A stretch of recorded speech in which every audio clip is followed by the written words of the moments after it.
জানেন কি 2025 সালে এমন একটি সিনেমা আছে যা হাজার কোটির গোলদারায় পৌঁছাতে গিয়েও থেমে গেছে। চলুন জেনে নেই 2025 সালের সবচেয়ে বেশি আয় করা সেরা 10টি ভারতীয় সিনেমা। শুরু করা যাক 10 নম্বর থেকে।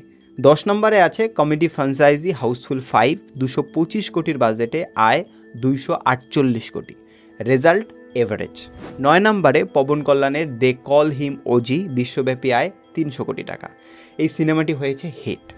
8 নম্বরে মালায়ালাম ইন্ডাস্ট্রির গর্ব লোকা, মাত্র 30 কোটির বাজেটে আয় 300 কোটি, অল টাইম ব্লকবাস্টার।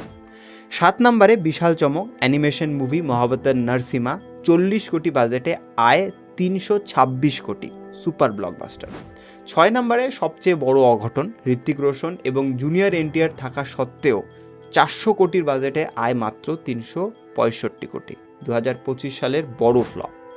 5 নম্বরে রজনীকান্ত ও লোকেশ কানাগরাজের কুলি, 400 কোটি বাজেটে আয় 518 কোটি, বাজেট বেশি হয়, রেজাল্ট এভারেজ। 4 নম্বরে সাইয়ারা, মাত্র 50 কোটির বাজেটে আয় 579 কোটি, 2025 সালের অন্যতম ব্লকবাস্টার। টপ 3তে ঢুকে পড়লাম। 3 নম্বরে রয়েছে আদিত্য ধরের ধুরন্ধর, এখনও চলছে, আয় ইতিমধ্যেই 745 কোটি।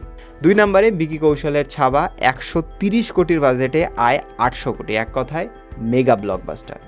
আর 1 নম্বরে বক্স অফিসের বাঘ ঋষভ শেট্টির কান্তারা চ্যাপ্টার 1, 125 কোটির বাজেটে আয় 850 কোটি, নতুন ইন্ডাস্ট্রি হিট। তো বলুন তো, কম বাজেটের সাইয়ারা আর লোকার বক্স অফিস হিট নাকি ওয়্যার 2 এর মতো বড় বাজেটের ফিল্মের ফ্লপ, কোনটা আপনাকে বেশি অবাক করেছে?